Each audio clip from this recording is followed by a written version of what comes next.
Hi, I'm Marty Walsh, and I want to thank Toy Burton and DDs Cry for the incredible work they do in the Boston community all year long. And I want to thank all of them for organizing this event today. Mental health is just as important as physical health, and seeking and accepting help is a sign of strength. That's especially true right now. The pandemic has added a whole new set of challenges to everyday life. For people who were struggling before, it can even be harder to manage this added weight. I'm here to tell you it's okay to feel fear and anxiety. We'll feel that for some time. This is an important time to take care of yourself. We're all handling this the best we can. And the only thing we can do is take one day at a time.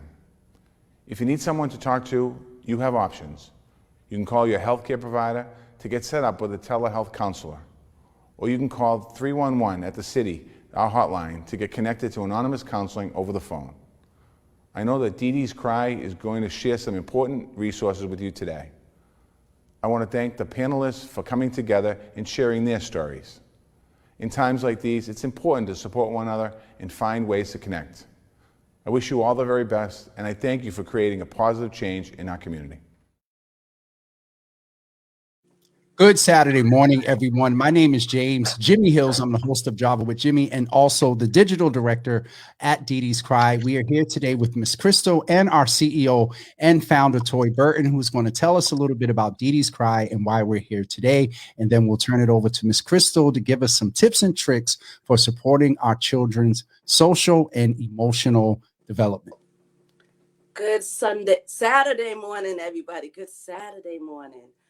Thank you for being with us today. As James said, my name is Toy Burton, and I am the founder and executive director of DDs Cry, Suicide Prevention and Family Support. DDs Cry is named after my sister who died by suicide at the age of 23 in 1986. I started DDs Cry after I noticed that organizations that focus on suicide prevention and mental health education didn't have their events or outreach in communities of color. So I started DDs Cry to make sure that this information is free and that it's accessible and that we are here to support our children. So we started this program. What is this? Week 3, week 4? This is week 3. Is it 4, 3? Lord Jesus. Okay, one of those. Okay, so as a preschool teacher, I do come across kids that have challenging behaviors, and we do have support in education to help us use strategies to help children foster their social and emotional growth and development. And I was like, what an awesome thing that would be to share this education with parents. And when I thought of this idea, I thought of Krystal McClure. She is awesome. She works with children. We actually worked in the same classroom together before. And Krystal is here to give you the education that you need to help your child. Thank you so much, Toy. And Toy will be back with us at the end of the presentation. And at this time, we will turn it over to Miss Krystal. Miss Krystal, how are you? I'm good. Good morning. How are you? I am good. It's Saturday. It looks like it's a decent day out, so I am well. Dope session last week. A lot of information, but I got feedback from a couple of people that they were like, yo, I really needed to hear that. You know, so it was definitely dope. And then this week, we are going into BPS. Yes. Okay, there we go. So what are we discussing this week? All right. So last week we did early intervention, which was children from birth to 3. This week we're going to talk about Boston Public School age children, which is from 3 to 21. So 0 to 3, in order to get services for concerns, delays, cognitive abilities, gross motor abilities, and then concerns for the younger children, you do early intervention, you do an IFSP, Individual Family Service Plan. For school-age children, ages 3 to youth, young adults 21, it's called an Individual Education Plan, which is also known as an IEP. This is the type of support that you get your children who are older and in Boston Public Schools, charter schools, private schools. But because we're in Boston, I'm focusing on Boston Public Schools. But most of these resources are accessible to charter schools as well. Okay. So what qualifies a student to get an IEP. So school age concerns. So these are concerns to look out for your children. Children who have been diagnosed early on with an obvious disability such as Down syndrome, autism, dyslexia. These are things that are diagnosed by a doctor. These will automatically qualify your child for an individual education plan. If your child has special needs, your local public school is required by law to meet those needs. Any student attending a school that receives public funds of any sort is guaranteed a free, appropriate public education. So that means if your child, our children are not supposed to go to class and suffer and struggle. So by law, we are required to assess those children, evaluate those children, and educate them appropriate to their needs and not have them struggling, because not every child is on the same level. Oh, thank you for the clarity, because appropriate kind of threw me off because it seemed kind of whatever. And so appropriate to their individual needs, i.e. IEP. Okay. Appropriate to that child, not appropriate to generalizing it across the board. Yeah. Every child does it differently. So appropriately to that kid individually, we are by law required to create a plan to help that child succeed through school. Okay. According to the Individuals with Disability Education Act, IDEA, a student does not have to be failing his or her classes to be eligible for an individual education plan.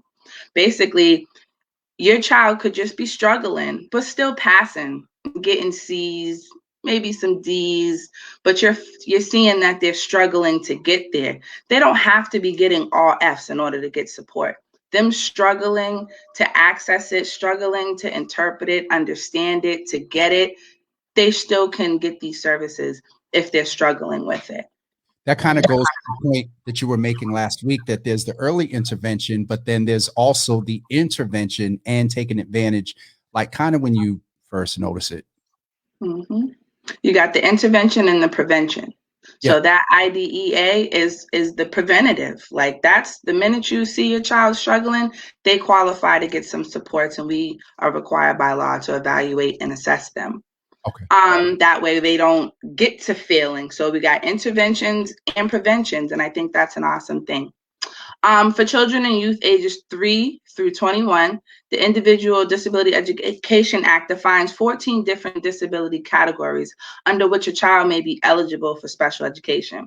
So Down syndrome and autism is not the only two. Dyslexia, ADHD, ADD, any type of disability can qualify them for an individual education plan. If it affects their development, their cognitive ability to access the curriculum, to understand the curriculum, they're required to be assessed, they're required to be evaluated and get supports. They should not be in the classroom struggling at all. I'm gonna keep repeating that.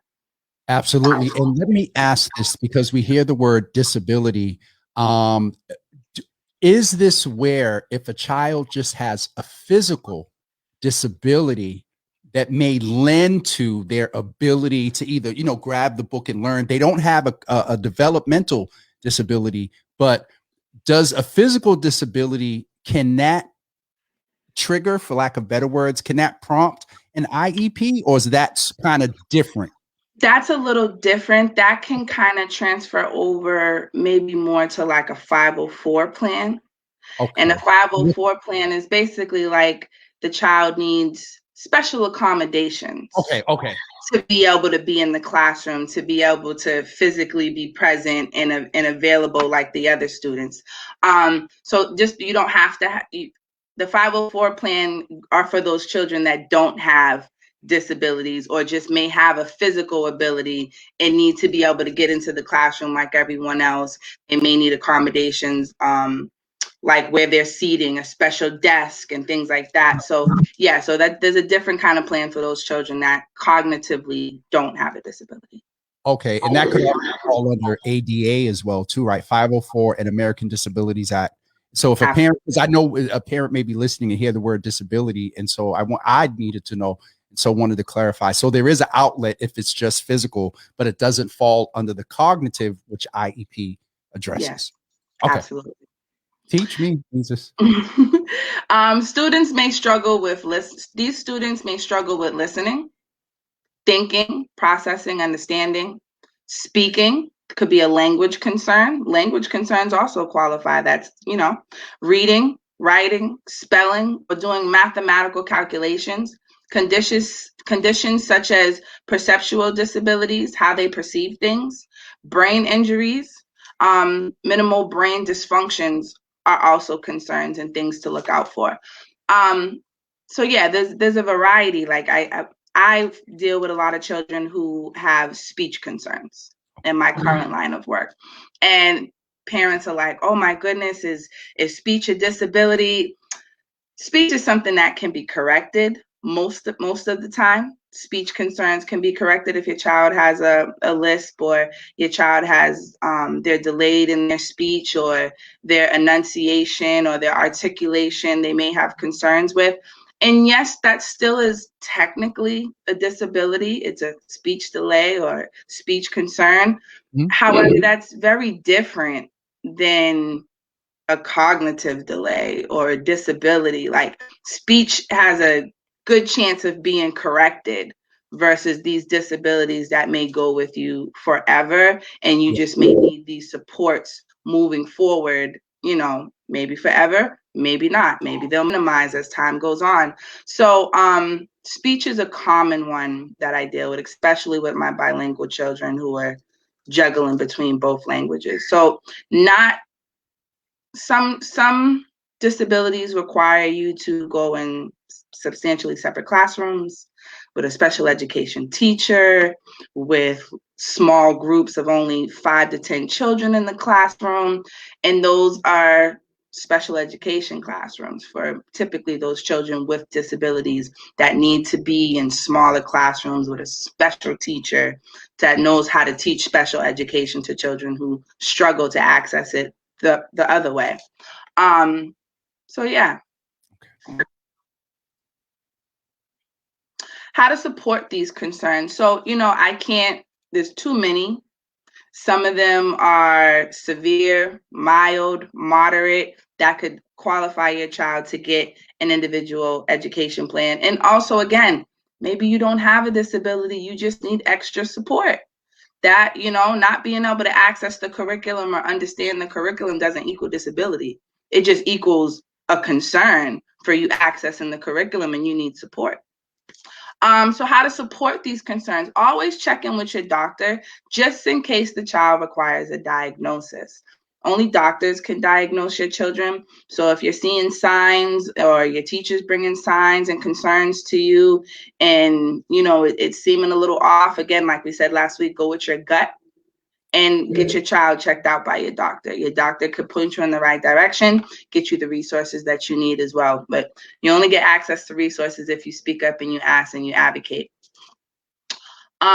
Work with your child at home to observe the signs of them struggling academically. So I hear a lot of parents who are like, I don't understand that math. I wasn't taught that way. I can't really help my child if I don't understand what it is that they're learning. And this is a true fact amongst all of us, even I.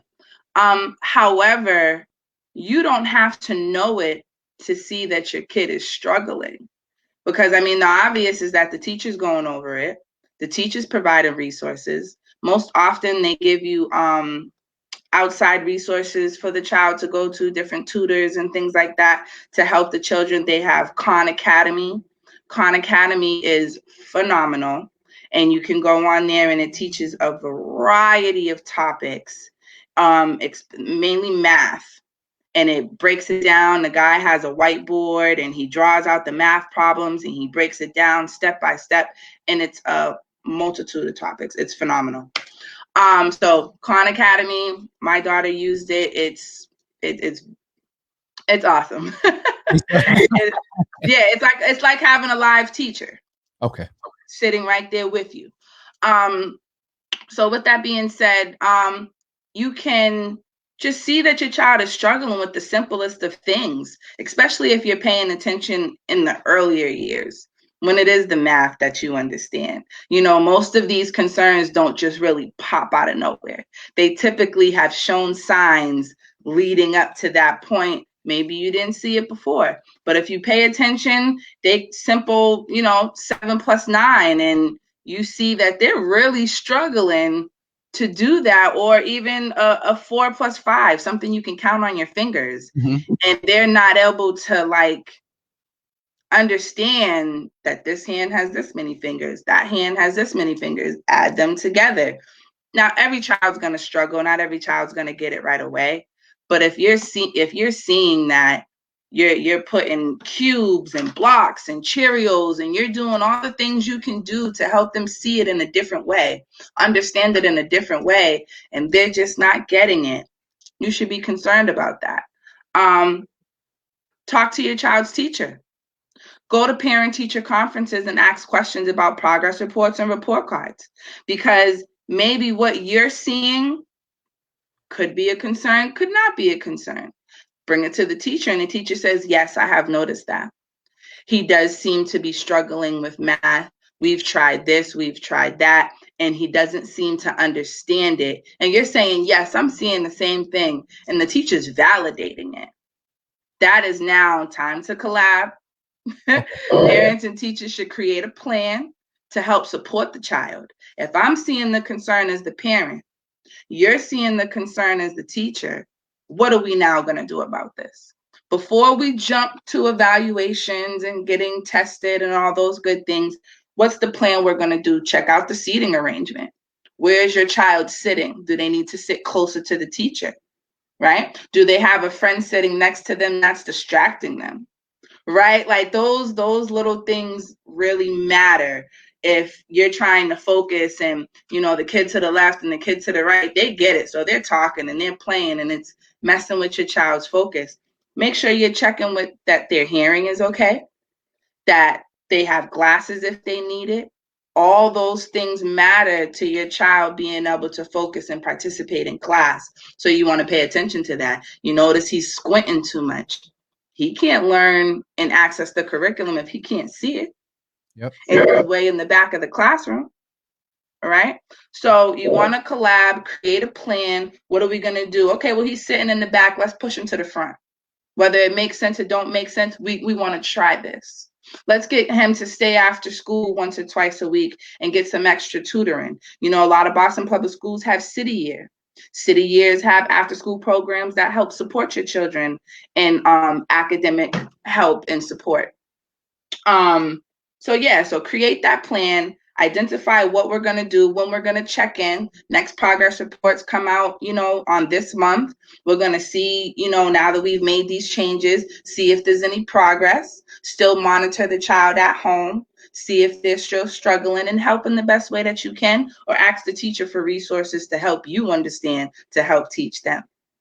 Gotcha. Now, one thing that I do with my 14-year-old, because she's now hitting that math where I might have checked out at that point. And I have her reteach me. She struggles with math occasionally. I have her reteach me. So we will sit there literally as a team, and she'll go over and A plus B equals this, and divide it in parentheses first, and this and that. And she reteaches. Okay. She reteaches it to me.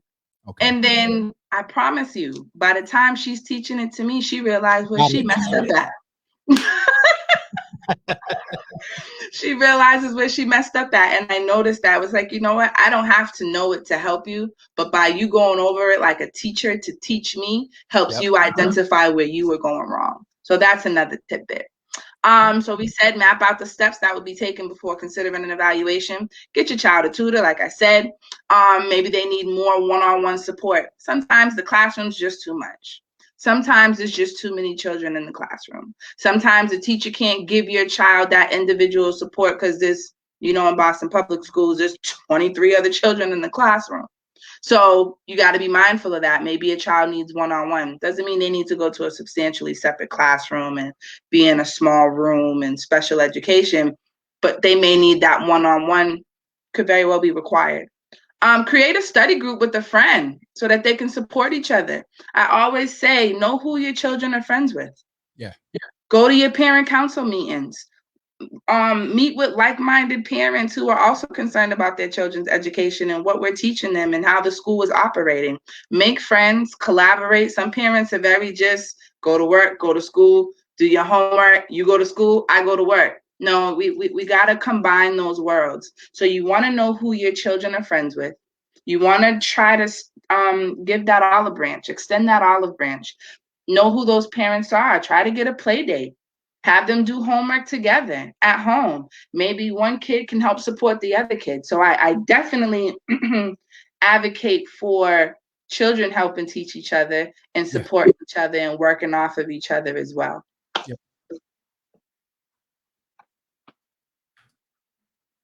How to start the IEP process. The teacher should be able to point you to the resources at your school. So I don't want to quote myself, but I want to assume most schools, if not all, BPS schools have a special education department within their building. If your school has like ABA classrooms, special education classrooms. ABA classroom is basically applied behavioral analysis, I want to say is the word. That's a person that you get a one-on-one. Okay. So when a child is in a not even necessarily a special education classroom, you can get an ABA outside of that. But some children have that one-on-one. That person comes in there just to work with your child. Got you. Yes. Where was I at? Yes. So if your school has that program in special education classrooms, special needs children, children in wheelchairs, deaf, hearing impairment, 9 times out of 10, they have their own special education team on site, right? If your school doesn't have that, they just may have the basic services for children with speech concerns and things like that. They don't necessarily have the whole team. You can contact your local welcome center and request that you would like your child to get evaluated. So your welcome center is basically your 411. One stop. You're kind of like your one stop. Yeah, that's your one-stop program. They have the resources for you. That's where you register your child for Boston Public Schools. That's where you can register your child to get an individual education plan. And that will start the evaluation process. So if your school can't direct you in the right direction, or let's say your child's not in school yet, let's say you kept your child home until 1st grade, which some parents have that right, because I believe they don't have to start school until 6. So some kids aren't in school, at the age of 3 and at school to be able to access these resources. You could be homeschooling your child at that point. So you can still contact your local welcome center, let them know that you want to get your child evaluated for speech or an education concern, or, they have a disability and they need support in school. I need my child to be evaluated, and they should be able to point you in the right direction. Your Boston Public as a whole, your special education department is at your welcome center. So if it's not at your individual school, the main department is at the welcome center. Okay. And there's one right there in Roxbury. Yep. The big building that they just built in Dudley. Oh, the Bruce Bowling. Yes. You go to the 2nd floor, and that is the whole BPS department. That is your Roxbury Welcome Center. There's one on, I want to say, is it High Park Ave?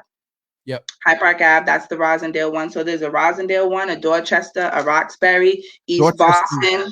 Off of Dorchester Ave, right? Dorchester Ave, right there by the Burger King. Yeah. Yep. Down the street. Okay. Yeah, so that's the Dorchester site, the Roxbury site. The High Park site is on High Park Ave. They have one in East Boston.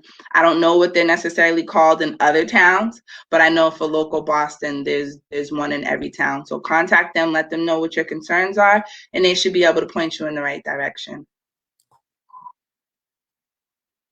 Final thoughts: educate, advocate, and initiate. Educate your children. Educate yourself on what your children should be learning, how they're learning it, how the teacher's teaching it, and advocate. So once you educate yourself on what it should look like, what my child's concerns are, what I see they're struggling with, how the teacher's moving. Okay, you've educated yourself. You've observed, you've paid attention, you've identified what's working, what is not working. Now it's time to advocate. Now we're going to create a plan. Now we're going to work on things. Hold your teachers accountable. Hold your schools accountable and advocate for your child. Well, this is the concern. So what's the plan? What are we going to do? What are you going to do to help support my child since he's having these concerns? That's their job, right? And then initiate. So you done educated yourself, you done advocated for your child, you still see concerns, now initiate the process. Let them know what it is that you're looking for. I need my child to be evaluated. I'm seeing that they're struggling. We've tried multiple things. We've tried tutors, we've tried seating arrangements, we've tried one-on-one time, after-school programs, parent groups, study and resources. We've tried everything. Now I need to initiate the process because I need my child to succeed. It may be a hard pill to swallow that a diagnosis or a disability may come out of that. However, you've done everything possible. You're not just jumping to it. So you're trying to see if there's other avenues and other pathways to help support this before you jump to getting your child evaluated and tested. But you don't want to wait too long. You want to identify it, nick it in the butt, initiate the process, and make sure your child is on track, getting the supports that they need to access the curriculum and learn to their special way. That's what the teachers are there for. They're there to make an individual plan for each child in that classroom. When they do their curriculum every month, that curriculum is supposed to tailor all the children in the classroom. Children with IEPs, children with disabilities, children with hearing impairments, any of the. So don't feel like your child's extra needs or extra concerns can't be addressed or you're a burden on the teacher or the school. No, that's their job. By law, they're supposed to educate your child to their specific abilities or get them into the place that will help suit them. 2 points before we get ready to wrap up. One is that I've heard a lot through the years about how parents have had to aggressively advocate for their children in IEP. Some children where districts, they move, they're enrolled in one district, but the needs are being met in another district. We can maybe go later at another date. The districts swapping, for lack of better words. The home district is still responsible financially for ensuring that this IEP is followed through with, including transportation, if I understand correctly. Oh yes. If you have disabilities, and the transportation is kind of more for the severe end of this, on the severe end, but you can get transportation where your child is picked up from the house and brought to school. You have IEPs, like I said, more of the higher end of on the higher side, where you get door-to-door transportation. You get a special classroom where you have low numbers. You get the teachers, sometimes there's 3 teachers to 10 children.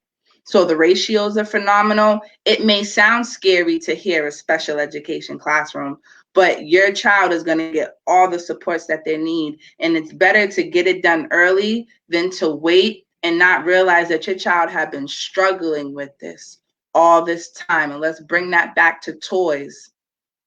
Suicide. You've been struggling. You've been hurting. You haven't been able to participate. You haven't been able to access the curriculum. People could possibly be making fun of you because you're raising your hand because you're not understanding or because you're in tutoring. School environment and the way people can treat you can also play a part in your mental health. So again, if you're not happy with yourself, if you don't understand yourself, if you're not getting the supports to help support your lack of understanding or feelings or emotions or academic shortcomings, these can manifest into some very concerning behaviors later in life.